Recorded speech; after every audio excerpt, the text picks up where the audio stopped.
감사합니다. 우리 옆에 분하고 인사하겠습니다. 참 잘 오셨습니다. 우리 같이 인사하겠습니다. 우리 박미영 권사님 오셨네. 잘 오셨습니다. 박수 한번 쳐주시죠. 감사합니다. 조금 하울링이 나죠? 우리 한 번 더 옆에 뒤에 분하고 인사하겠습니다. 큰 은혜 받으시기 바랍니다. 우리 마지막으로 인사하겠습니다. 말씀의 은혜 받아 복의 통로 됩시다. 우리 같이 인사하겠습니다. 오늘은 드디어 우리가 기다리던 우리 신구약 중간사를 지나고 복음서로 저희가 들어오게 됐습니다.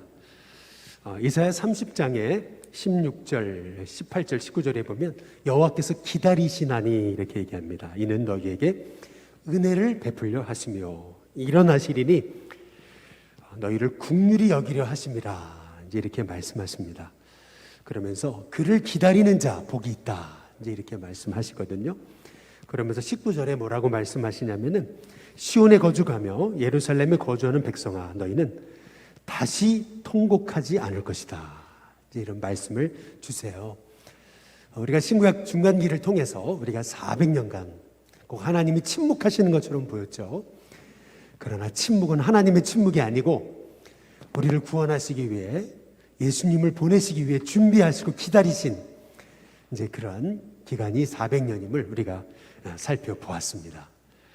드디어 이제 하늘 권세를 버리시고 우리 예수님이 우리를 구원하시기 위해 이 땅에 사람의 모습으로 오시게 된 우리가 사복음서를 드디어 이제 나누게 되는 것인데요. 이레니우스라고 하는 유명한 교부는 이런 얘기를 했습니다. 땅에 동서남북이 있죠. 땅에도 동서남북이 있잖아요. 마찬가지로 복음서도 사복음서가 있다라는 거, 이것은 복 중에 복이다. 이제 이렇게 얘기를 했습니다. 예수님을 그냥 한 관점에서 보는 게 아니고 동서남북의 관점으로 우리 예수님을 볼 수 있다는 거, 알 수 있다는 거, 참 이것만큼 더 큰 축복이 어디 있을까라고 하는 얘기입니다. 드디어 오늘부터 이제 사복음서 마태, 마가, 누가, 요한복음을 이제 보시게 되는데요. 우리가 이제 마태, 마가, 누가, 요한복음을 보실 때 먼저 우리가 생각해 보셔야 되는 것은 이 저자들이 누군가라고 하는 걸 보시면은 그러면은 마태복음의 성격, 마가복음의 성격, 누가복음, 요한복음의 성격을 알게 됩니다. 먼저 마태는 세리죠. 유대인입니다. 마태복음 10장 3절에 보시면은 12제자 이름이 나와요. 그런데 다른 제자들 앞에는 직업이 안 나와요. 그냥 베드로, 요한 이런 식으로 나오는데 이 마태 앞에만 직업이 붙었어요. 뭐라고 붙었어요? 세리 마태 이렇게 붙었습니다. 그 이유는 자신이 세리였다는 것을 굉장히 강조하고 있어요. 어찌 보면 동족 유대인들한테 얼마나 그렇게 조롱받고 차별받고 그렇게 미움받았던 세리 마태인데 자기를 세리라고 표현하면서 말이죠. 자기가 세리였다라고 하는 것을 고백하는 장면이 실은 마태복음 10장 3절에 지나가는 말씀으로 세리 마태 이렇게 나옵니다. 복음은요, 그렇게 미워했던 자기 동족들로 하여금 그렇게 자기를 미워했어요. 그런데 그럼에도 불구하고 그들에게 복음을 전하게 만드는 것, 여러분 그게 예수님의 생명의 복음입니다. 그렇게 자기를 미워했는데도 그 미워하는 동족들한테 복음을 알고 나니까 복음 전하고 싶잖아요. 그래서 마태가 마태복음을 쓴 거예요. 그래서 유대인의 관점으로 마태복음을 봐야 됩니다. 그래서 마태복음에 시작될 때 예수님을 표현할 때 유대인의 왕으로 나신 이가 어디 계시뇨? 유대인의 왕. 그러니까 진정한 왕 되신 주님 예수님이심을 고백하는 게 이제 마태복음입니다.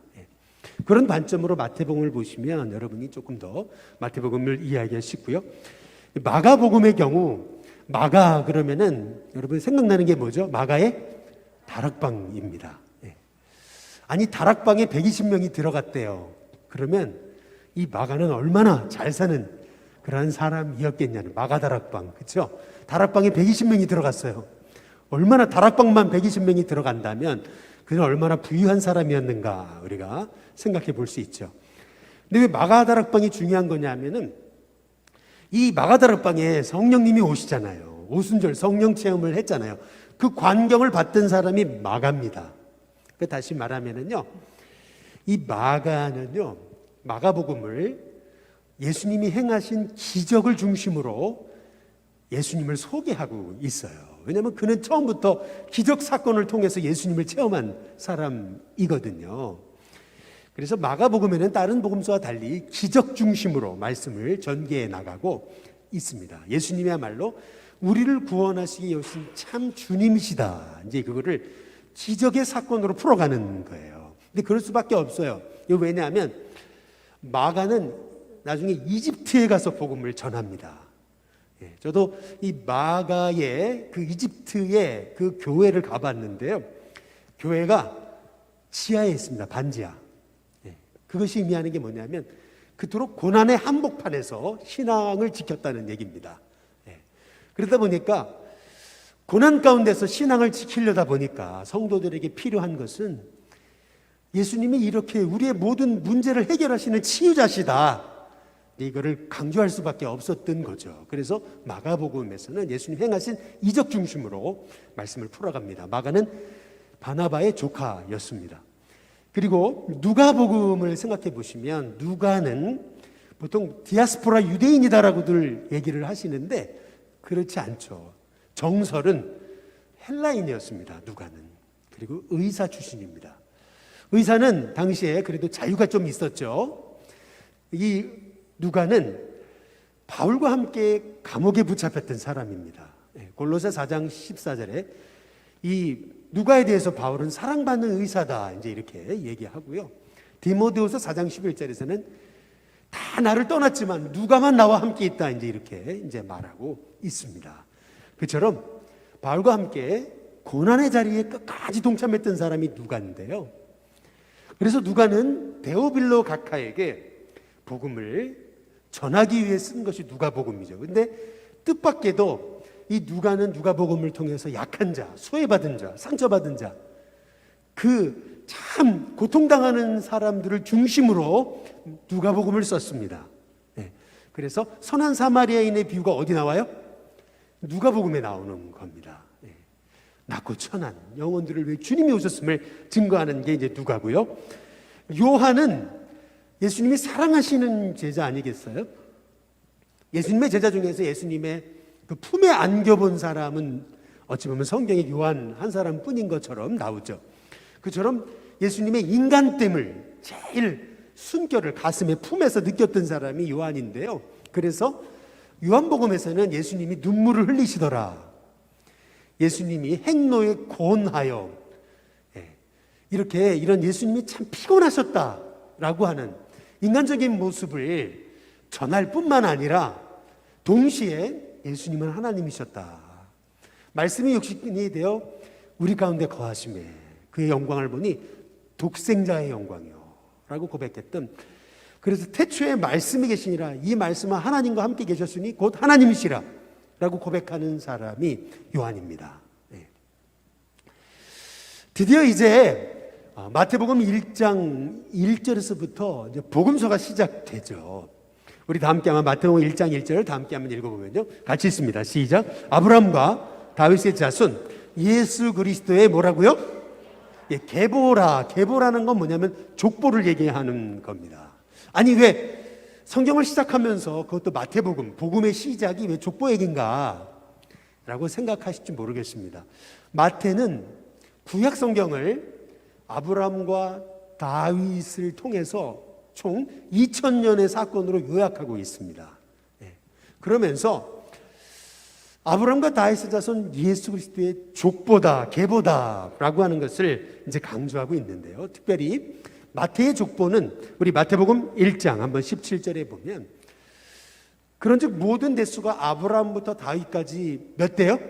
14대. 다윗부터 바벨론에 사로잡혀 갈 때까지 몇 대요? 14대. 바벨론에 잡혀간 후로부터 그리스도까지 몇 대예요? 14대. 근데 실제로 14대, 14대, 14대가 맞습니까? 42대 맞습니까? 아니죠. 훨씬 많은 사람들이 있었습니다. 그럼에도 불구하고 이 마태는 예수님의 족보를 14대, 14대, 14대로 요약해 놓고 있습니다. 총 42대. 그 이유가 뭘까? 그 이유가 있습니다. 그것은 뭐냐면 다윗이라고 하는 이름, 히브리어에는 이름에는요 숫자의 값이 있습니다. 그래서 다윗이라는 이름을요 히브리어 숫자로 이렇게 풀면 14입니다. 14. 다윗이라는 이름의 값이 14이에요. 14. 그래서 14으로 요약하고 있는 것은 뭐냐면 바로 그렇게 유대인들이 기다리던 그분, 메시아, 주님, 그분이 누구시냐? 예수님이심을 지금 마태가 고백하고 있는 거예요. 그래서 14대, 14대, 14대로 요약하고 있습니다. 근데 왜 이렇게 족보가 중요하냐? 왜 성경에 처음부터 족보 얘기인가라고 생각되실지 모르겠는데요. 여러분들이 그 유대인들 당시에 이스라엘 백성들이 족보를 얼마나 소중히 여겼는가라고 하는 것을 당시의 상황으로 넘어가 보면 왜 마태가 처음부터 족보 얘기를 할 수밖에 없는가라는 걸 여러분 이해하시게 돼요. 이 유대인들에겐요, 그 두 개의 기둥이라고 얘기하는 두 랍비가 있습니다. 두 랍비. 유대인들이 가장 소중히 여기는 두 랍비가 있는데 한 사람은 힐렐이라는 사람이고요. 한 사람은 샴마이라는 사람입니다. 근데 이 힐렐이라는 사람의 손자가 누구냐면 가말리엘이에요. 가말리엘이 누구냐면 바울의 스승입니다. 사도 바울의 스승이었던 가말리엘. 본인이 가말리엘 문화생이라고 얘기하죠. 그런데 이 힐렐이라는 사람이 유대인의 아주 저명한 랍비거든요. 그런데 이 힐렐이라는 사람이 본래는 베냐민 지파 출신입니다. 그런데 이 이스라엘 백성들이 얼마나 유대 지파를 귀중히 여겼는지 이 힐렐은요 자기가 유대 지파인 것처럼 족보 세탁을 해버렸을 정도로, 족보를 바꿔버렸을 정도로, 그 정도로 이스라엘 백성들은 족보를 소중히 여겼던 겁니다. 그래서 실제로 대제사장이 될 때 그 위로 4대 5대까지 봤어요. 이방인이 있는지. 이방인이 있으면 대제사장이 될 수가 없습니다. 그 정도로 족보를 엄청나게 귀중히 여기던 이스라엘이에요. 그런데 그렇게 족보를 중요하던 이스라엘 백성들에게 이 마태는 아브라함과 다윗의 자손 예수 그리스도의 계보다라고 하면서 예수님이 그렇게 유대인들이 기다리던 메시아임을 밝히고 있는 것이죠. 한번 그 다음 PPT를 보여주시면은 이게 중국계 유대인들이 가지고 있는, 아직도 가지고 있는 족보입니다. 히브리어로 써 있고요. 밑에 중국어로 써 있습니다. 아직도 유대계 중국인들이요. 아직도 이렇게 족보를 소중히 여기고 있는 것을 지금도 이게 다 밝혀지고 있는 것을 볼 수가 있습니다. 다시 말해 마태는 그렇게 기다리던 바로 그분 메시아, 하나님이 약속하신 우리의 그리스도, 그분이 예수님이심을 이제 고백하고 있는 거거든요. 성경에는 족보가 마태, 마가, 누가, 요한복음에서 두 군데만 나옵니다. 마태복음하고 어디 나와요? 누가복음에만 나옵니다. 근데 이 두 족보가 달라요. 마태복음 1장 1절에 17절인데 하향식입니다. 2000년에 그 아브라함부터 시작된 구약의 역사를 42대로 정리하고 있어요. 그래서 14 곱하기 3 해서 42입니다. 그런데 오늘 여기 마태는요, 다윗 왕에게만 왕이라는 칭호를 붙이고 있어요. 솔로몬도 나와요, 거기. 뭐 르호보암도 나오고 히스기야도 나오거든요. 근데 다른 사람에게는 왕이라는 호칭을 붙이지 않아요. 근데 다윗만 왕이에요. 다시 말해 예수님이 바로 다윗의 그 유다 지파의 다윗의 혈통을 잇는 참 그리스도임을 말씀하고 있는 것이죠. 그래서 솔로몬 이후에 마태복음은 예수님을 유다 이 왕조의 계보에 연결시킵니다. 근데 특별히 우리가 이 마태복음의 족보에서 우리가 기억할 것은 뭐냐면은 마태복음에는 총 몇 명의 여인이 나와요? 5명의 여인이 나옵니다. 여러분 잘 아시지? 다말, 라헬, 룻, 바세바, 마리아가 이렇게 나옵니다. 그런데 이상하죠? 다말, 라합, 룻, 마리아는 이름이 나오는데 밧세바는 뭐라고 나와요? 우리아의 아내라고 이렇게 나옵니다. 아니 다른 여성들을 보면은 이름을 얘기해 놓고 밧세바만 우리아의 아내라고 이렇게 표현하고 있어요. 이것이 의미하는 게 뭐예요? 다윗도 그렇게 숨기고 싶은 자기의 죄악, 우리아의 아내를 취해가지고 솔로몬을 낳은 사건을 이 족보 안에 기록해 놓고 있거든요. 이것이 의미하는 것은 뭐냐면 그렇게 유대인이 추앙하는 다윗도 구원이 필요한 죄인임을 밝히고 있는 겁니다. 이 땅에 구원이 필요하지 않는 사람은 없다. 예수님이 필요 없는 사람은 없다. 그래서 구원의 보편성을 이제 말씀하고 이제 있는 것이거든요. 반면에 누가복음에도 족보가 나온다 그랬죠. 누가복음은 마태복음은 하향식이에요. 아브라함부터 쭉 내려와요. 그러나 누가복음의 족보는 어떻게 돼요? 상향식이에요. 예수님이 사역을 시작하실 때는 30세쯤 되더라 이렇게 하면서 바로 예수님이 요셉의 아들이니라고 하면서 요셉의 위로는 헬리오 이렇게 나오거든요. 다시 말하면 예수님으로부터 창조 하나님에게까지 75대 인물을 소개하고 있습니다. 근데 특별히 누가복음에는 마태복음에는 5명의 여자가 나오죠. 누가복음에는 여자가 안 나옵니다. 누가복음의 족본에는 여성이 안 나옵니다. 아니 그러면 누가는 여성을 폄하했느냐? 그렇지 않습니다. 누가복음은요, 마태복음은 요셉의 족보를 따라요. 그런데 누가복음은 마리아의 족보를 따릅니다. 그걸 어떻게 할 수 있냐면 요셉의 이상은 헬리오라고 얘기하는데 헬리는 누구냐면 요셉의 누구예요? 장인인 거예요. 그래서 누가복음은 마리아의 족보를 따릅니다. 이 누가복음에는요, 이 족보를 잘 보시면은 무명의 사람들이 나옵니다. 전혀 처음 보는 생소한 인물들이 나와요. 그 대표적인 예가 뭐냐면은 다윗의 아들이 누구예요? 솔로몬이죠. 마태복음에는 솔로몬이라고 나오는데 누가복음은 솔로몬 대신 누가 나와요? 나단이 나옵니다. 나단. 그럼 나단이 누구냐? 역대상 3장 5절에 보면은 밧수아의 세 아들 나옵니다. 그 밧수아가 누구예요? 밧세바입니다. 밧세바. 네. 그러니까 다시 말하면 밧세바의 아들 솔로몬을 얘기하는 게 아니고 나단을 소개합니다. 이것이 의미하는 것은 뭐냐면 누가복음의 족보에서 누가의 관심은 뭐냐면은 하나님은 사각지대로 밀려난 사람들, 소외된 자, 과부, 고아, 이방인, 병자 이들에게도 하나님의 관심과 사랑, 구원이 여전히 임한다라고 하는 것을 이 누가가 강조하고 있는 것을 볼 수가 있어요. 마태복음의 족보와 누가복음의 족보가 다릅니다. 42대 75대 다르고 인물도 다릅니다. 그 이유는 뭐냐면 마태가 쓴 이 마태복음의 족보의 관심과 누가가 쓴 족보의 관심이 다르기 때문에 그런 거예요.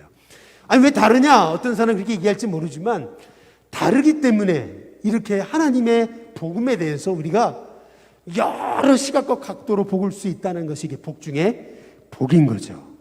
특별히 누가를 통해서 이렇게 무명의 사람들도 하나님 사랑하시고 그 무명의 사람들을 통해 예수님이 오셨다라고 하는 것을 이 강조하는 이 누가의 이 관심, 이 복음의 이 증거, 여러분 이것을 통해서 하나님이 나같이 이렇게 무명의 사람을 통해서도 하나님이 일하신다는 것을 깨닫게 된다는 것을 통해서 저와 여러분이 이 마태복음, 마가복음, 누가복음, 요한복음을 다 우리가 이제 하나씩 다 읽어볼 텐데 그때 나를 사랑하시는 하나님의 은혜를 발견할 수 있는 우리 일신교회 성도님들 되시기를 주님의 이름으로 축복합니다.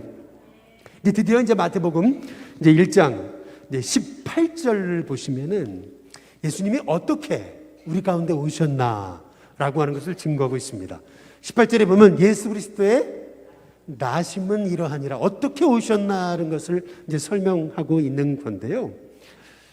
아까 말씀드렸듯이 마태의 관점, 다시 말하면 마태복음은 예수님이 어떻게 오셨냐라고 했을 때 요셉의 관점으로 이 예수님의 나심을 설명하고 있는 겁니다. 물론 마리아가 요셉과 약혼하고 동거하기 전에 성령으로 잉태됐다라고 하는 것을 말씀하고는 계시지만 초점은 어디 있냐면 19절에 보면 누구에게 초점이 있어요?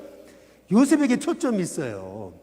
그 남편 요셉은 의로운 사람이다. 그를 드러내지 않고 가만히 끊고자 했다라고 하는 것을 이제 강조하고 있는 것을 볼 수가 있거든요. 하나님의 구원을 이루시기 위해서 예수님을 이 땅에 보내시고 우리를 위해 죽게 하시거든요. 예수님이 이 땅에 오셔야 되는데 누군가의 헌신, 누군가의 순종을 통해서 오셔야 되는데 하나님이 마리아와 요셉의 가정을 통해서 오셨다는 겁니다. 그렇다면 그 마리아라는 사람은 어떤 사람인가? 요셉이라는 어떤 사람인가? 라고 하는 것을 성경에서 소개하고 있어요. 그게 마태복음에서는 요셉의 포커스가 있습니다. 그렇다고 한다면은 요셉이란 어떤 사람인가? 아니, 마리아가 동거하기 전에 성령으로 잉태된 게 나타났어요. 갑자기 입덧을 하는 겁니다. 그러니까 요셉은요, 이게 가만히 이제 끊고자, 가만히 조용히 이제 해결하려고자 했다는 거죠. 그때 성령님이 천사를 보내서 말씀하시잖아요. 내 안에 데려오길 두려워하지 마라. 이제 말씀하시잖아요. 그리고 나서 요셉이 그 말씀에 순종해서 아내를 데리고 오고 아기를 낳기까지 동침하지 않았다라고 이제 성경이 말하고 있잖아요. 이 사건이 왜 이렇게 중요한 거냐 하면은 여러분들이 예수님 시대의 결혼 문화를 이해하시면 이게 무슨 말인지 이해가 됩니다. 예수님 시대의 결혼은요, 우리하고 좀 달라요. 그것은 그냥 3단계 과정을 거칩니다. 먼저 약혼을 해요. 그러면서 청혼을 하는데, 그러면서 이제 청혼을 아내가 받아들이죠. 그러면 청혼에서부터 결혼까지 한 1년이 걸립니다. 1년 정도. 그러니까 다시 말하면 지금 이 마리아가 아기를 잉태한 그 기간은 청혼에서 결혼까지 1년 사이인 것입니다.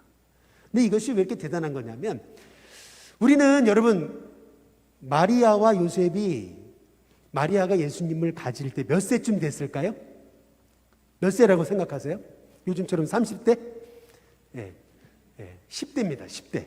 10대였을 가능성이 높습니다. 그 이유는 다시 PPT를 보여주시면 당시 결혼 가능 연령이 여성은 12세만 되면 결혼할 수 있었고요. 남자는 14살만 되면 결혼할 수 있었습니다. 보통 10대에 다 결혼했습니다. 쉽게 말하면 요셉과 마리아는 티네이저 부부였습니다.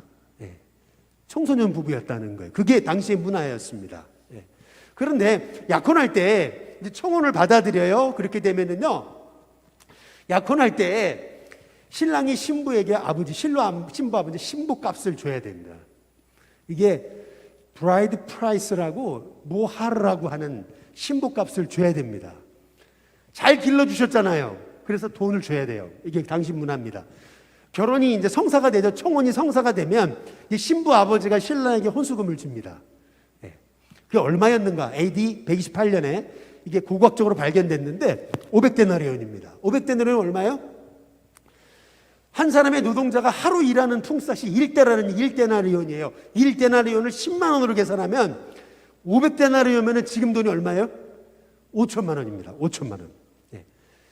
이 5천만 원을 신부의 아버지가 신랑에게 혼수금으로 주는 거예요. 이건 뭐냐면 나중에 혹시 이혼이라도 하게 되면 그 아내에게 줘야 되는 돈입니다. 그렇다고 본다면 신랑이 신부에게 이제 신부의 아버지에게 결혼을 이제 약혼하면서 돈을 주게 돼 있는데, 그렇다고 한다면 이 신랑의 신부의 아버지한테 신랑 될 사람이 얼마나 많은 돈을 줬을까 우리가 조금 상상해 볼 수 있습니다. 상당히 500데나리온이 혼수금으로 신부의 아버지가 신랑에게 줬다면 신랑이 약혼할 때 신부의 아버지에게 드리는 신부값이 얼마나 많은 돈이었을까 생각해 볼 수 있는 겁니다. 그렇다고 본다면요, 청혼에서 결혼까지 1년 동안 기다리는데 아직 잠자리를 같이 안 했습니다. 그런데 이 아내가 아기가 생겼어요. 그렇다고 한다면요, 당시에 결혼이 성사가 안 됐는데 결혼식을 올리지 않았는데 아내가 갑자기 아기를 갖고 나타나면은 돌로 쳐 죽일 수 있었습니다. 그런 문화였습니다. 그런데 요셉은 그거를 가만히 끊고자 했다. 그래서 아까 마태복음 1장 19절에 요셉은 의로운 사람이다 라고 했던 표현이요, 그게 거기서 나오는 겁니다. 그런데 이 아내가 갑자기 성령으로 아이를 잉태했어요.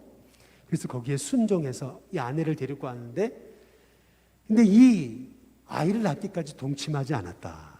여러분, 이것이 얼마나 요셉이 남편으로서 또 예수님을 잉태한 이 마리아를 위해서 얼마나 그가 철저한 순종을 했는가라고 하는 것을 이제 보여주는 이제 말씀이죠. 근데 누가복음에도 또 이렇게 나옵니다. 1장 31절 38절에 보면 이제 마리아에게 얘기하시죠. 보라, 내가 잉태하여 아들을 낳으리니 그 이름을 누구라고 하라고요? 예수님이라 하라. 그랬더니 마리아가 뭐라 그래요? 주의 여종이오니 말씀대로 내게 어떻게 한다고요? 이루어지이다. 다시 말하면 요셉의 순종, 마리아의 순종을 통해서 예수님이 오셨음을 이제 성경이 강조하고 있는 것이거든요. 요셉과 마리아가 얼마나, 요셉은 요셉 형편대로, 마리아는 마리아대로 얼마나 그들이 철저하게 순종해서 하나님의 뜻을 이루는 도구가 됐는가라고 하는 것을 성경이 말씀하고 있는 건데요. 마찬가지로 지금도 하나님의 뜻이 이루어지려면 이처럼, 요셉처럼, 마리아처럼 순종하는 사람을 통해서 하나님의 뜻이 이루어진다는 것을 믿으면서 저와 여러분이 하나님, 제가 순종할 수 있는 하나님의 사람이 되게 달라고 기도하는 저와 여러분이 되시면 좋겠습니다. 이제 누가복음 2장 1절과 4절에 보시면 그때에 가이사 아구스토가 영을 내려 천하를 호적하라 라고 해서 요셉이 다윗의 집 족속이기 때문에 갈릴리 나사렛은 동네에서 유대를 향해서 베들레헴으로 옮겨갔다 이렇게 얘기하죠. 나사렛에서 베들레헴까지는 그게 직선거리로 129km입니다. 매일 30km 걸었다고 친다 하더라도 최소 4일을 걸은 겁니다. 만삭인 마리아와 이제 요셉이요, 이제 호적하기 위해서 이제 유다까지 내려 이 베들레헴까지 왔다는 것을 성경이 강조하고 있는 건데요. 한번 다음 페이지 보여주시면 조금 빠른 속도로 해보겠습니다. 좀 시간을 안에 끝내야 되니까. 내용은 많은데 다 설명을 할 수가 없어가지고요. 제가 잠깐 지난주 설명을 잠깐 드렸다시피 율리우스 카이사르가 갑자기 죽게 되면서 18세에 옥타비아누스가 이제 왕위를 이어받게 되거든요. 나이가 어리잖아요. 그래서 3두 정치가 시작됩니다. 안토니우스, 레피투스, 그 다음에 옥타비아누스. 근데 레피투스는 이제 금방 죽게 되고 안토니우스하고 둘이 이제 파워 게임을 하다가 결국에는 옥타비아누스가 승리하는 거예요. 로마 안에서 함께 이렇게 파워 게임을 하다가 서로 전쟁을 치르다가 결국은 옥타비아누스가 승리하게 됐던 거거든요. 그래서 옥타비아누스가 로마의 초대 황제가 됩니다. 이 옥타비아누스가 초대 황제가 되자마자 했던 일, 그것은 뭐냐면 세금을 그동안 전쟁하느라고 모든 그 국고를 다 써버렸기 때문에, 그래서 나라를 유지하려면 돈이 있어야 되니까 세금을 걷기 위해서 호적 명령을 내린 것입니다. 이제 그것이 오늘 누가복음에 다시 한번 앞에 말씀을, 누가복음 2장 1절을 보시면 가이사 아구스토 옥타비아누스를 얘기한다고 지난 시간에 말씀드렸죠. 로마의 초대 황제 옥타비아누스가 영을 내려서 천하로 호적하라라고 하게 된 겁니다. 근데 참 놀랍죠? 분명히 예수님은 미가서 5장 2절 한번 보여주시면은 그 다음 미가서 5장 2절은 베들레헴에서 오시거든요. 이스라엘 다스릴 자, 그의 근본은 상고의 영원해. 베들레헴에 태어날 우리 주님은 그의 근본은 상고, 영원해. 영원부터 영원까지 살아계신 분인데 그 예수님이 베들레헴에 오셔야 되거든요. 놀라운 것은 하나님이 하나님의 약속을 성취하시기 위해서 이 로마의 이 옥타비아누스라고 하는 이 로마의 초대 황제를 통해서 생각지 않게 갑자기 호적을 하라고 그래가지고 예수님, 이 요셉과 마리아가 베들레헴까지 오게 되는 거거든요. 다시 말하면은요, 하나님은 하나님의 뜻을 이루시기 위해서요 세상 역사를 주관하십니다. 그래서 히스토리는 그냥 히스토리가 아니고 히스 스토리라는 거죠. 그분의 역사. 그래서 우리가 이렇게 코로나라고 하는 어려움 시대를 살고 있지만요, 우리가 왜 이렇게 시대가 어렵고 이렇게 혼란하냐, 그것만 생각할 게 아니고요, 이 모든 혼란한 역사 가운데도 하나님 우리 인생 주관하신단 말이죠. 아니 왜 만삭인 아내를 데리고 거의 하루에 30km 걸었을 때, 예를 들면 4일 걸리는 그 힘든 길을 하나님께서 베들레헴까지 오게 하시는가? 그것도 말구유. 이게 다 인간의 눈으로 볼 때는 고달프다, 힘들다 여길지 모르지만, 이 모든 이 보이지 않는 사건을 통해서 하나님만 하나님의 역사, 하나님 말씀을 이루어가고 계신다 라고 하는 걸 생각하게 될 때예요. 저는 우리 일신교회 성도들이 지금 세상이 이렇게 여러 가지로 급변하고 변하는 상황 속에서도 하나님은 하나님의 뜻을 이루어가고 계신다, 여러분 이 믿음을 가지고 이 어려운 때에도 하나님의 계획의 손길을 바라볼 수 있는 우리 일신교회 성도님들 되시길 주님의 이름으로 축복합니다. 마태복음 2장 2절에 보면 이제 예수님이 태어나셨을 때 베들레헴에 누가 와요? 동방에서부터 박사들이 별을 보고 찾아오죠. 이제 많은 분들이 그래요. 아니 왜 하필이면 동방이냐? 동방은 어디냐? 동방 박사가 누구냐? 이제 이렇게 얘기하죠. 한번 다음 PPT를 보여주시면은, 동방 박사가 누구냐라고 해서 다음 PPT입니다. 동방 박사는 누구냐면 헬라어로 마고스라고 그래요. 영어로는 the Magi라고 얘기합니다. 메이자이라고 얘기합니다. 이 마고스, 이 동방 박사는요, 메데 족속, 다시 말하면 메데파사, 페르시아를 얘기하는 거예요. 페르시아의 별을 연구하는 제사장들이었습니다. 아니 왜 하필이면 페르시아에서 왔냐? 아니 이렇게 여러분이 생각하실지 모르지만은 한번 잘 우리가 지난 우리 바이블 하이킹을 잘 생각해 보시면은 이스라엘 백성이 바벨론으로 70년 포로 생활하거든요. 그러다가 누구에 의해서 이스라엘 백성이 해방받아 예루살렘으로 돌아갑니까? 누구에 의해서요? 고레스입니다. 고레스. 뭐 고레스가 어디 왕이에요? 페르시아입니다. 페르시아. 그렇죠? 그렇다면 여러분 느헤미야가 수산궁에 있을 때 느헤미야가 어느 제국 밑에 있었던 거예요? 페르시아예요. 페르시아. 페르시아의 그 아닥사스다 밑에 있었던 사람이 느헤미야예요. 그렇다고 본다면 잘 보세요. 이스라엘 백성이 70년 바벨론 포로 끝나고 그리고 나서 예루살렘으로 돌아올 때요, 다 돌아온 게 아니에요. 일부만 돌아온 거예요. 일부만. 바벨론에서 70년간 생활하면서요, 예레미야의 얘기처럼 이스라엘 백성은 바벨론에 다 적응했어요. 바벨론에서요, 높은 고위직도 올라가고 느헤미야처럼, 에스더처럼요, 왕후도 되고요. 그러면서 높은 지위에 올라갔던 거예요. 그러니까 다시 말하면 페르시아 시대에 이미 유대인들은 그 페르시아 사람들한테 하나님 말씀을 통해서 영향을 미쳤던 것을 알 수가 있어요. 더구나 우리가 살펴봤듯이 72년이라고 하는 성경이 헬라어로 번역됐던 그 프톨레미 왕조 시대의 말씀을 살펴봤잖아요. 그러니까 다시 말하면 이미 페르시아 사람들은 성경에 그리스도가 이 베들레헴에 오신다, 예루살렘에 오신다라고 하는 것을 그들은 들었을 거라는 거죠. 그래서 여러분 이란에 가면 우루미에라고 하는 곳에요, 실제로 동방박사의 묘가 있습니다. AD 614년에 파르티아라고, 당시의 파르티아, 지금은 이란입니다. 이란의 옛날 이름이 페르시아잖아요. 그 이란이요, 이 예루살렘 침공합니다.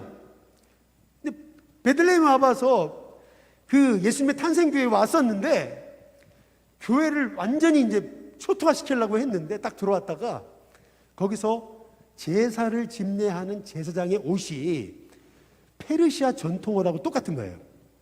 그래서 그들을 안 죽이고 돌아갔다는 역사가 있습니다. 무슨 말이냐면 이 동방에서부터 온 박사들, 그들은 이란, 페르시아의 별을 연구하는 제사장이라는 것을 알 수가 있는 거예요. 우르미에서 베들레헴까지 총 1000km가 넘는 거리입니다. 하루 30km씩 걸었다고 치면 37일 정도 걸렸던 걸음입니다. 그들이 황금 유향, 뭘 가지고 와요? 모략을 가지고 오죠.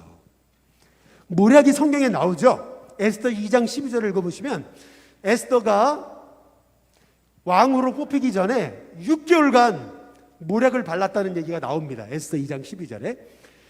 이 모략은 엄청난 이 상처가 있을 때나 이렇게 발랐던 아주 몸이 너무나 이렇게 좋아지는 기름이죠.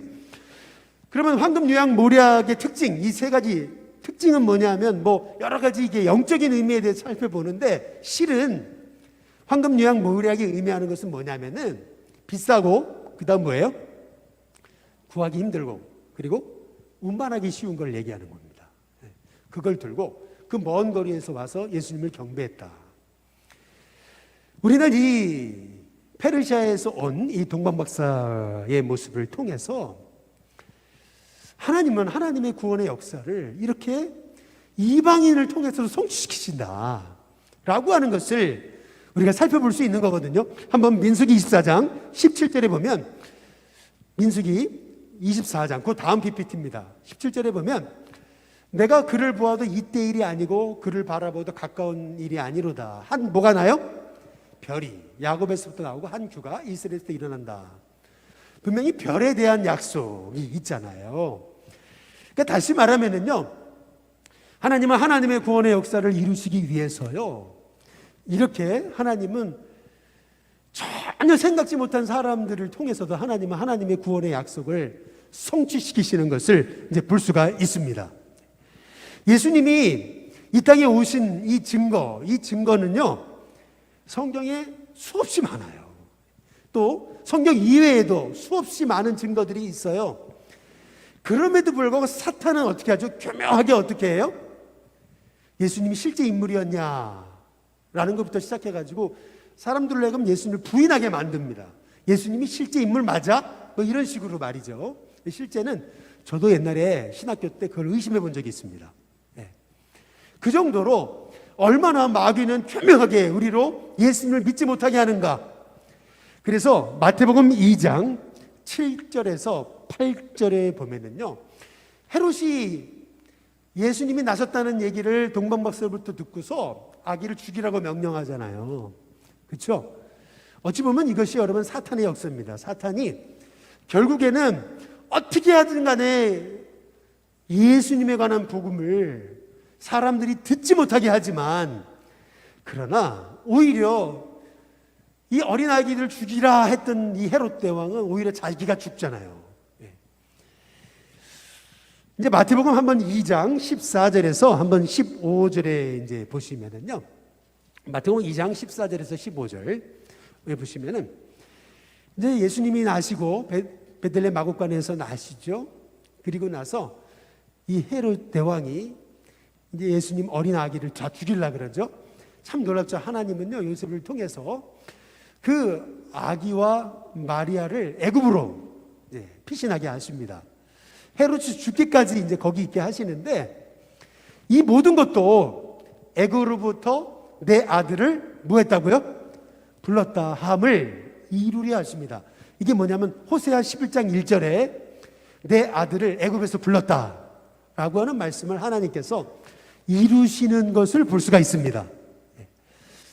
그러니까 전혀 생각지 못한 사건들, 모든 사건들이 결국에는 구약의 말씀이 다 성취되는 그러한 하나님의 약속의 말씀이었다는 것을 성경이 말씀하고 계시는 건데요. 결국에는요, 이 세상에 벌어지는 모든 일들이요, 다 우연 같아 보이고, 왜 이런 일을 겪어야 되나, 막 이런 생각이 여러분 마음 가운데 들지 모르지만, 이 모든 참 의미 없는 사건, 그러한 일들 가운데서도 하나님은 하나님의 뜻을 이루어 가시는 줄 믿고, 어려움 가운데도 오히려 믿음 안에 눈을 떠서 약속 붙들고 흔들리지 말고 믿음 지키면서 딱 중심 잡고 승리하는 우리 일신교회 성도님들 되시길 주님의 이름으로 축복합니다.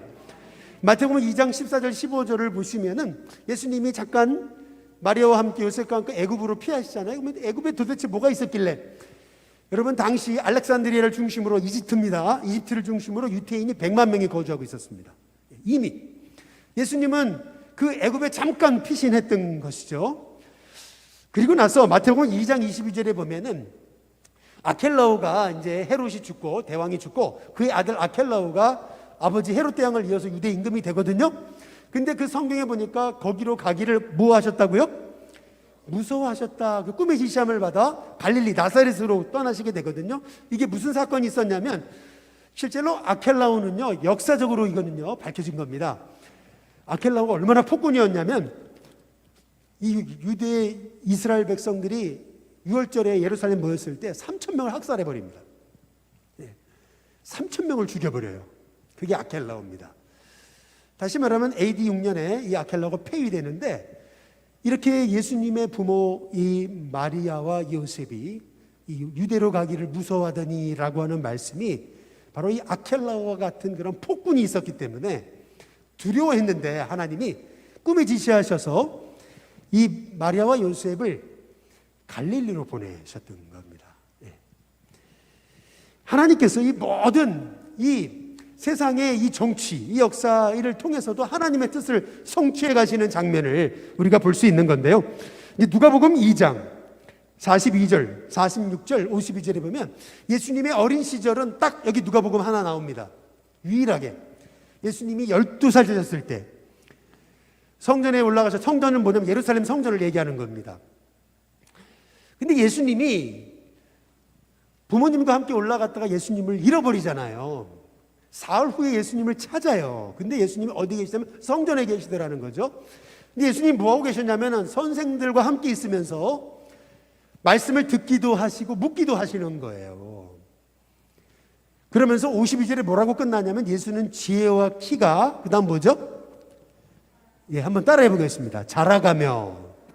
이게 굉장히 중요한 말씀입니다. 이게 무슨 말씀이냐면, 우리는 예수님이 이 땅에 오셨을 때 깐난쟁이 아기셨던 예수님도 소위 전지전능하신 하나님의 지식과 지혜를 가졌을 거라고 착각합니다. 우리는요.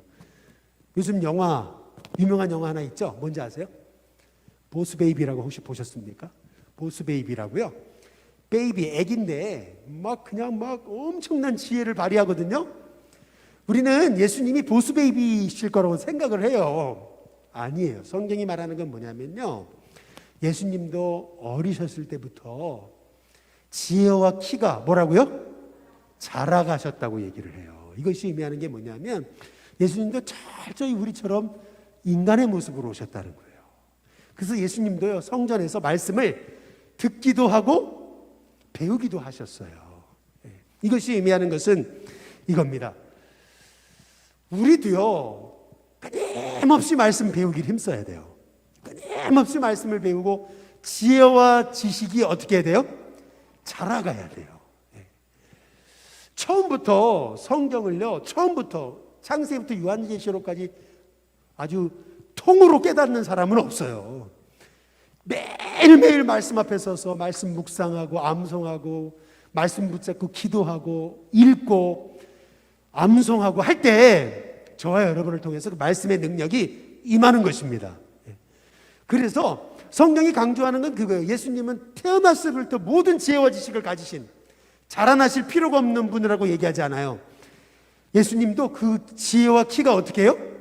자라가셨다. 이것은 우리가 어떻게 해야 되는지를 말씀하고 계시는 거예요. 우리도 매일 이렇게 말씀 붙잡고 말씀 배우고 은혜 가운데 살기 위해서 늘 말씀 앞에 서는 하나님의 종들이 되어야 됨을 말씀하고 계시는 것이죠. 바라기는 저와 여러분이 이렇게 마이브라이킹을 통해서 올해 이렇게 1년 내내 말씀을 보고 묵상하는 가운데 정말 하나님의 그 놀라운 지혜와 지식, 그리스도 안에 있는 그 놀라운 보화가, 은혜가 깨달아지는 저와 여러분 되시길 주님의 이름으로 축복합니다. 누가복음 3장 1절과 2절에 이제 보시면은요, 이런 말씀이 있습니다. 티베리우스 황제가 통치한 지 15째 해에 그 티베리우스가 유대 땅에 보냈던 총독이 누구예요? 본디오 빌라도입니다. 본디오 빌라도가 총독을 했을 때 그때 당시에 갈릴리의 분봉왕이 누구냐면 헤롯 안디바입니다. 헤롯이 갈릴리에 분봉하고 있을 때 쭉 얘기하죠. 2절에 보면 안나스와 가야바가 대제사장으로 있을 때 예수님의 사역을 시작할 때가 바로 티베리우스 황제, 본디오 빌라도 총독, 그리고 헤롯 안디바가 갈릴리에 분봉왕으로 있을 때, 그때 예수님의 사역을 시작했음을 성경이 말하고 있는 겁니다. 그런데 오늘 여기서 중요한 것은 뭐냐면, 잘 보세요. 로마 황제가 있던 그 엄청난 황궁에, 그리고 본디오 빌라도가 있던 그 총독 관저에, 그리고 이 헤롯 안디바가 있던 분봉왕의 그 왕의 자리에 주님의 말씀이 임하는 게 아니에요. 다시 한번 누가복음 3장에 보시면은 2절에 잘 보세요. 하나님의 말씀, 레마의 말씀, 하나님의 살아계신 음성, 그것이 어디에서요? 네, 빈들입니다. 빈들에서 사가랴의 아들 요한에게 임하는 거예요. 이게 굉장히 중요합니다. 황궁에 하나님의 음성이 있을 것 같고, 왕궁에 하나님의 음성이 있을 것 같고, 그 화려한 그 헤롯 안디바의 궁정에 하나님의 음성이 있을 것 같은데 아니에요. 오히려 빈들에 있던 세례 요한에게 하나님 말씀이 임합니다. 빈들이 어디냐면요, 광야입니다. 광야. 어찌 보면요, 여러분 한번 따라해 보겠습니다. 광야가 축복이다. 여러분, 광야가 축복입니다. 신기한 것은 그 티베리우스 황제가 있던 그 엄청난 아무 부족함도 없었던 그 황궁에 하나님 말씀이 임하는 게 아니고요, 빈들, 가장 척박한 그 땅에 하나님 말씀이 임하는 것입니다. 오직 하나님만 바라보고 하나님만 기다렸던 세례 요한에게 하나님 말씀이 임한 거다. 이제 성경이 그것을 강조하고 있는데요. 한번 다음 PPT를 보여주시면은, 여러분이 이제 이게 뭐냐면은 요한이 생활하고 사역했던 유대 광야, 그 뒤쪽에 보면은 막 이렇게 사막같이 펼쳐져 있는 데 있죠. 근데 그게 유대 광야입니다. 아주 척박한 곳, 그곳에 말씀이 임했다라고 하는 걸 볼 수가 있어요. 우리 고노성 감독님한테 이제 부흥회 준비를 하기 위해서 이제 어제 전화를 드렸는데, 전화를 드렸더니 첫 컬러링이 광야에 대한 찬양이 나오더라고요. 광야에 대한 찬양. 그래서 제가 그렇구나. 옛날에 그 어렵게 본당 수십억 들여가지고 본당 짓고 또 교육관 짓고 다 해놨는데 하루아침에 불 나가지고 다 날아갔잖아요. 그런데 어찌 본다면 그 광야가 오히려 나를 겸손하게 하고 그 광야가 내게 축복이었다. 그걸 기억하시기 위해 계속 컬러링을, 그렇게 광야에 대한 찬양을 그 컬러링을 해놓으신 거를 보고서 오늘 말씀을 준비하면서 그런 생각을 해봤습니다. 그 로마 황궁, 그리고 저 유대 총독의 관저, 그리고 헤롯 안디바의 그 엄청난 그 헤롯의 궁전에 주님이 임하신 게 아니고 어디예요? 빈들에 있던 세례 요한에게 하나님 말씀이 임한 것입니다. 다시 말하면 저와 여러분이 힘들고 어려운 시대를 살고 있다 해도 이 코로나의 시기가 하나님의 말씀이 임하는 시기가 되시길 주님의 이름으로 축복합니다. 말씀이 임하면 그 빈들의 자리가 복의 자리로 바뀝니다. 그 빈들로 수많은 사람 몰려오잖아요. 내가 어디 있냐가 중요한 게 아니고 내게 하나님 말씀이 임했느냐, 이것이 중요한 것입니다. 내 지금 환경이 중요한 게 아니고 내게 말씀이 있느냐, 이게 중요한 거죠. 저는 우리 십계 성도님들이 우리 인생의 빈들 타령하지 마시고 내 안에 말씀이 임하면 나는 그 빈들에서도 복의 통로가 된다라는 믿음을 가지고 말씀에 붙잡히기 위해 기도하는 우리 일신교회 성도님들 되시길 주님의 이름으로 축복합니다. 근데 마가복음 1장 6절에 보시면은 요한의 모습을 성경이 아주 자세히 기록합니다. 낙타 뭐요? 털옷을 입고 허리에 뭘 띄었어요? 가죽띠를 띄었어요. 뭘 먹어요? 메뚜기와 석정을 먹습니다. 근데 왜 이 요한의 모습이 중요한 거냐면 말라기 4장 5절 6절에 보면 내가 선지자 엘리야를 보낸다고 말씀하십니다. 그런데 여러분, 엘리야가 열왕기하 1장 8절에 보시면은 이 엘리야의 모습이 어땠냐면요, 이렇습니다. 엘리야의 모습은요, 그는 털이 많은 사람인데 허리에 가죽띠를 띄었더라, 이렇게 나옵니다. 열왕기 1장 8절에. 이 세례 요한의 모습이요, 괜찮습니다. 그거 나중에요. 세례 요한의 모습이 딱 누구의 모습이에요? 엘리야의 모습이에요. 다시 말하면 세례 요한은 하나님이 보내셨던 마지막 선지자입니다. 예수님의 오실 길을 곧게 하기 위해 하나님 보내신 마지막 선지자, 말라기에 약속하신 그 하나님의 선지자가 세례 요한이었던 거예요. 그래서 성경에 낙타 털옷을 입고 허리에 가죽띠를 띄었다라고 하는 것을 강조하고 있는 이유는 세례 요한이 그렇게 주님이 약속하셨던, 말라기에 약속하신 그 엘리야다라고 하는 걸 성경이 말씀하고 계시는 것입니다. 다시 한번 마가복음 1장 6절을 보여주시면은 이 세례 요한이 먹었던 게 뭐예요? 메뚜기와 석청이죠. 아니 어떤 분들이 그래요. 아, 그걸 먹고 어떻게 사냐고.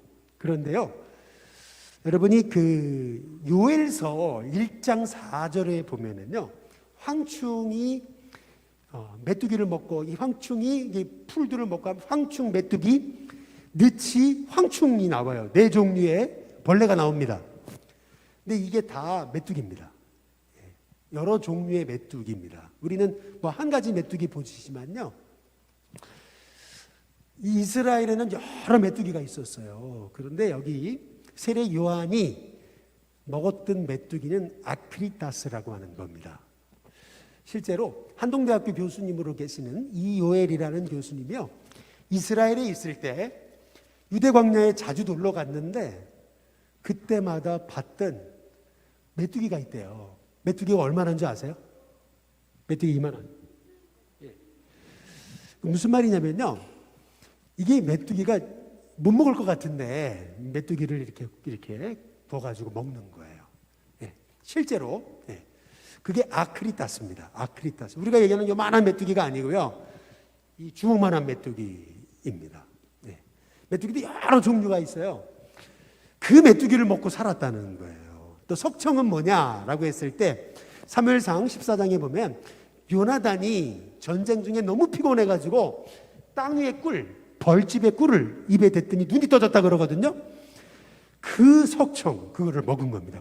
땅 위에 벌집의 꿀을 먹은 겁니다. 예. 무슨 말이죠?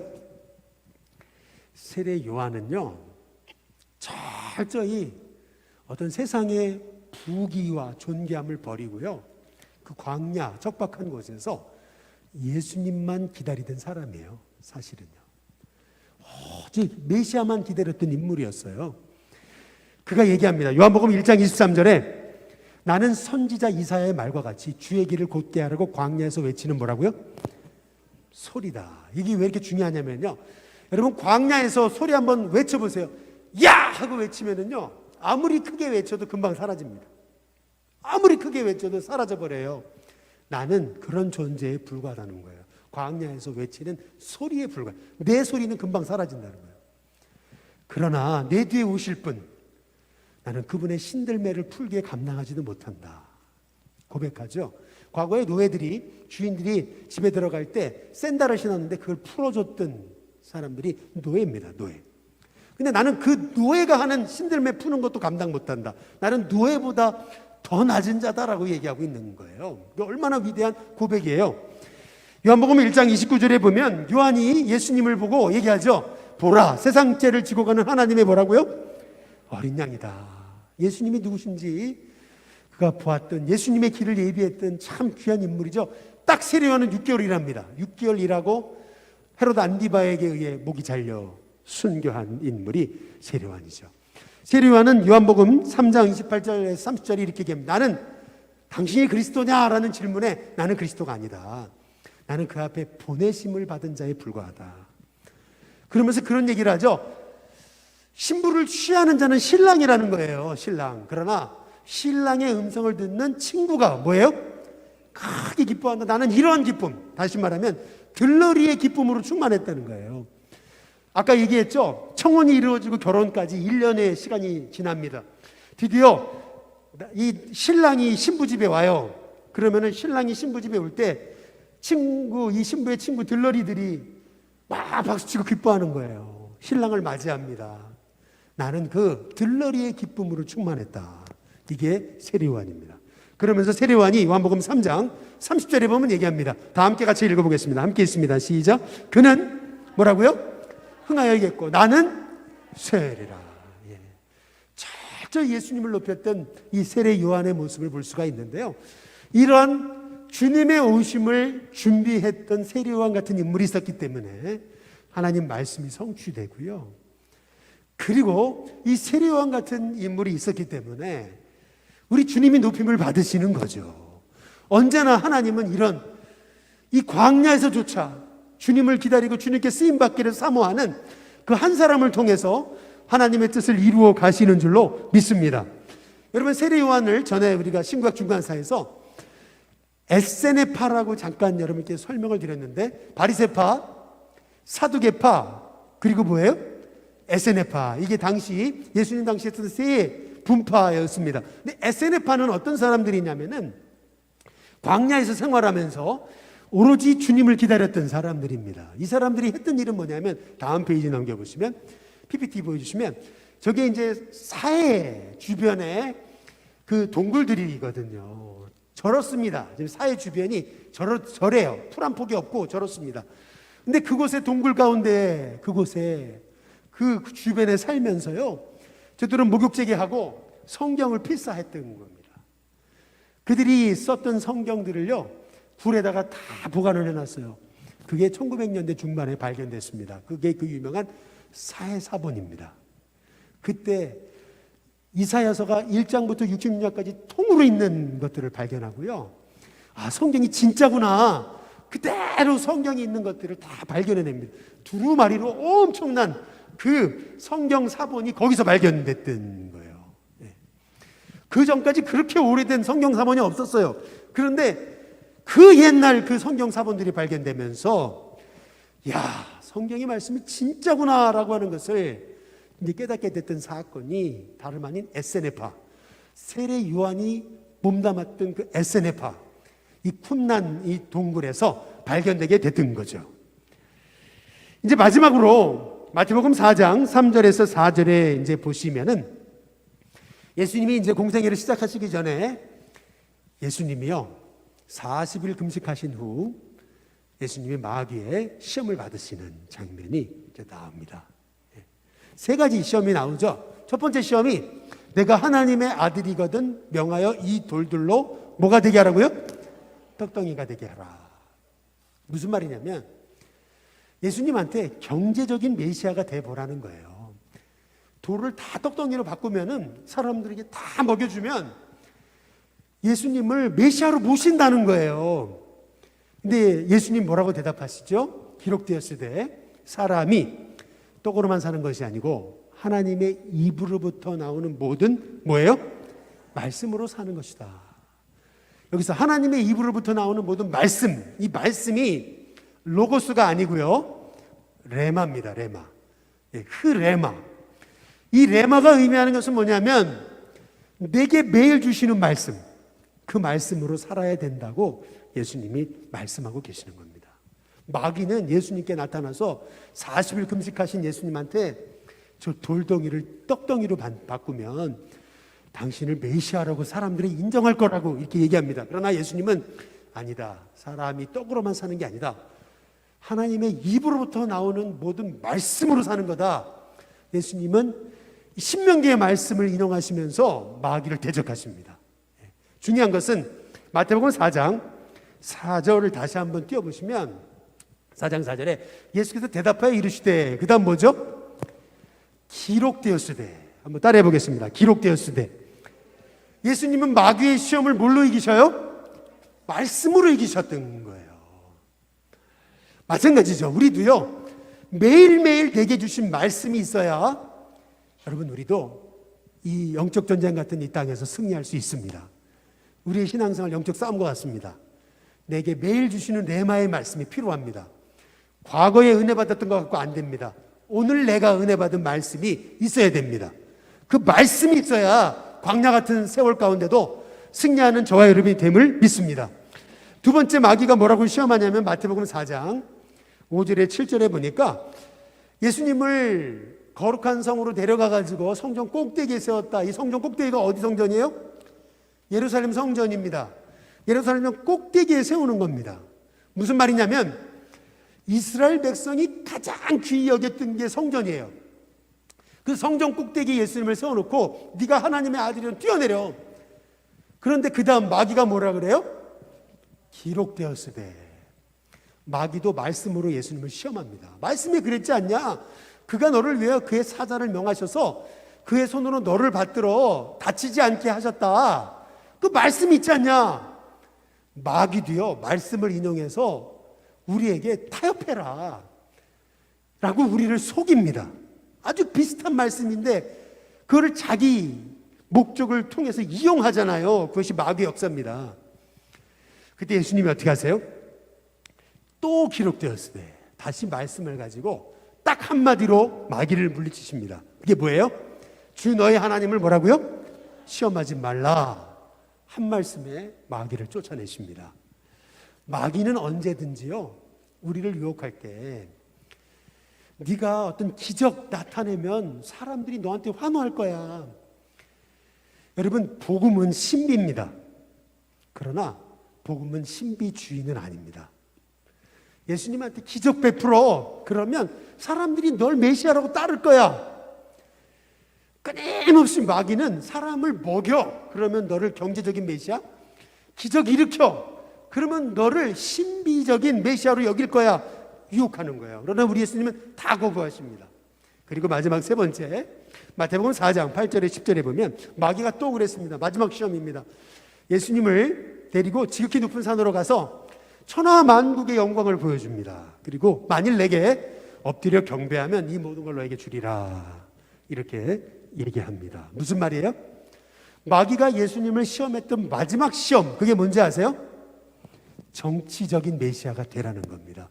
이스라엘 백성들이 그렇게 원했던 것처럼 이 나라를 힘으로 정복해가지고 그래서 네가 왕이 되라 라고 하는 정치적인 메시아가 되라는 시험이에요.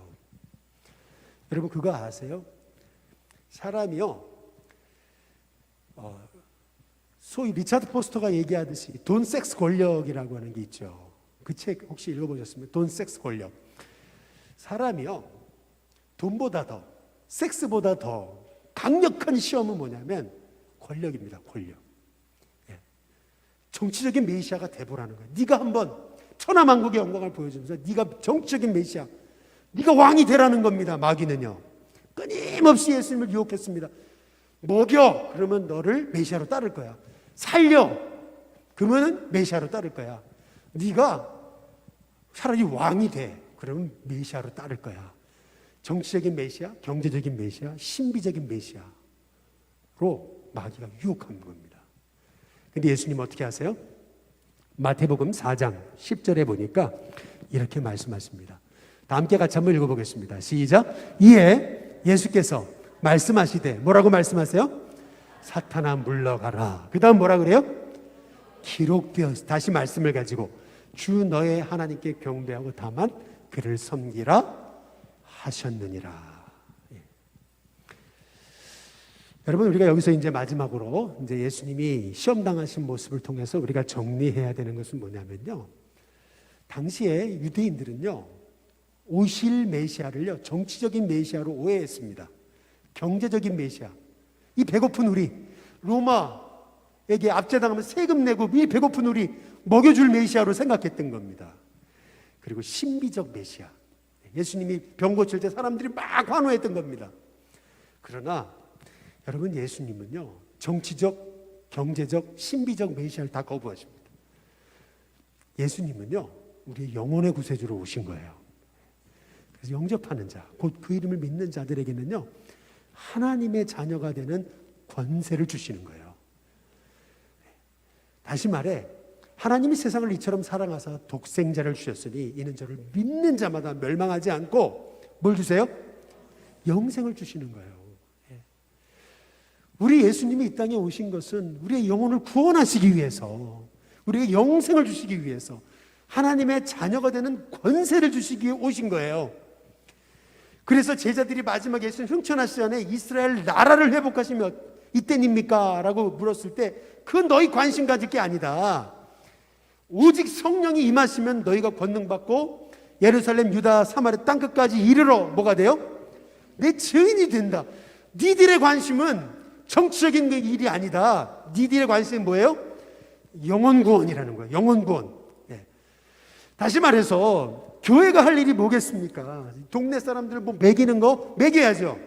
또 수많은 사람 살리는 거, 뭐 병든 사람 일으키는 거 해야죠. 또 뭐 여기 정치적으로 어수선한 거 해결해야 되겠죠. 그러나 우리 주님이 오신 목적이 뭐예요? 영혼 구원입니다. 영혼 구원. 예. 그건 너희 알 바 아니다. 오직 성령이 너에게 마시면 권능받고 땅끝까지 내 증인 되는 것이다. 우리 예수님이 말씀하고 계시지 않아요? 마찬가지로 교회의 사명은 영혼 구원에 있습니다. 그 영혼 구원을 놓치면은 우리도 자칫 마귀가 유혹했던 것처럼 돌들이 떡덩이가 되게 하라, 뛰어내봐라, 경배해봐라, 여기에 우리 다 넘어갑니다. 우리의 관심은 어디예요? 영혼 구원입니다. 그게 예수님이 오신 목적입니다.